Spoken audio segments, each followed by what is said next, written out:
नमस्कार।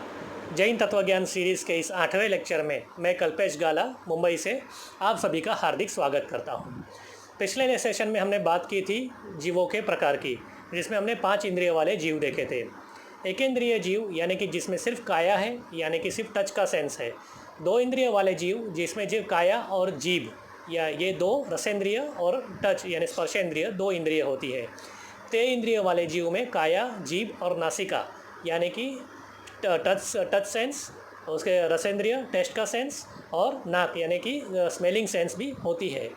उसके बाद चौरेंद्रिय वाले जीव जिसमें कि ये 3 सेंस के अलावा आँख यानी कि देखने की शक्ति भी, चक्षु इंद्रिय भी होती है।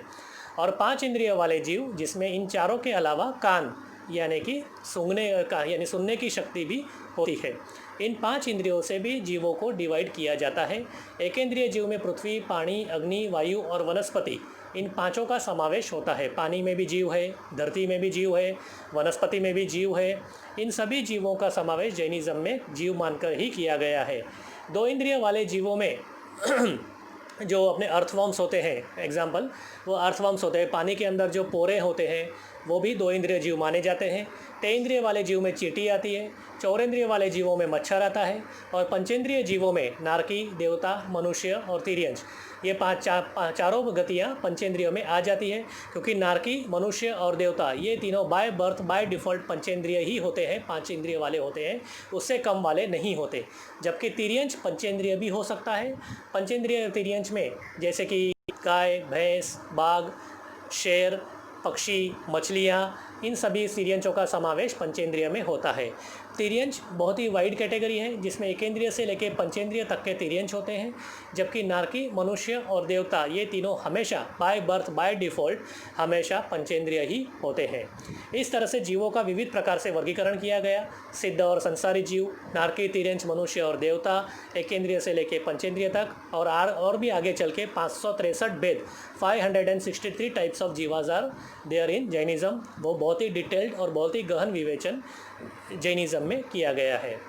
इसके बाद ये पहला तत्व जो है जीव, वो जीव तत्व कर्म करता है, परिभ्रमण करता है, क्रियाएं करता है और मोक्ष को भी प्राप्त होता है। ये सारी क्रियाएं चेतनमय जीव कर सकता है। दूसरा जो तत्व है वो अजीव तत्व, जिसमें जीव नहीं है, जिसमें चैतन्य नहीं है, वो अजीव, जिसको सुख और दुख का कोई अनुभव नहीं होता। यानी कि सारे लकड़ी, टेबल, कुर्सियाँ वगैरह सब हम देखें, सारी अजीव थी, वे प्लास्टिक की चीज़ें, वो सारे हम अजीव तत्व में मान सकते हैं। अजीव के भी काफ़ी कैटेगरीज की गई है जैनिज़्म में, उसका भी काफ़ी गहन प्रकार से विवेचन किया गया है। तीसरा और चौथा तत्व है पुण्य तत्व और पाप तत्व। पुण्य तत्व यानी कि जो अच्छे कर्म करने से अपने को बाद में अच्छे फल देता है, वो तत्व पुण्य तत्व, जो कि हम 9 प्रकारों से बांधते हैं और 42 प्रकारों से उसको भोगते हैं।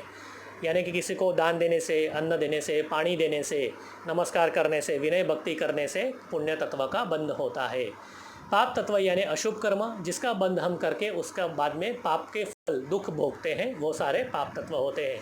पाप तत्व 18 प्रकारों से बंधा जाता है, 18 टाइप्स बाय विच हम लोग पाप बांधते हैं, जिसको 18 पाप स्थानक भी 18 कहा जाता है और उसको 82 प्रकारों से भोगा जाता है।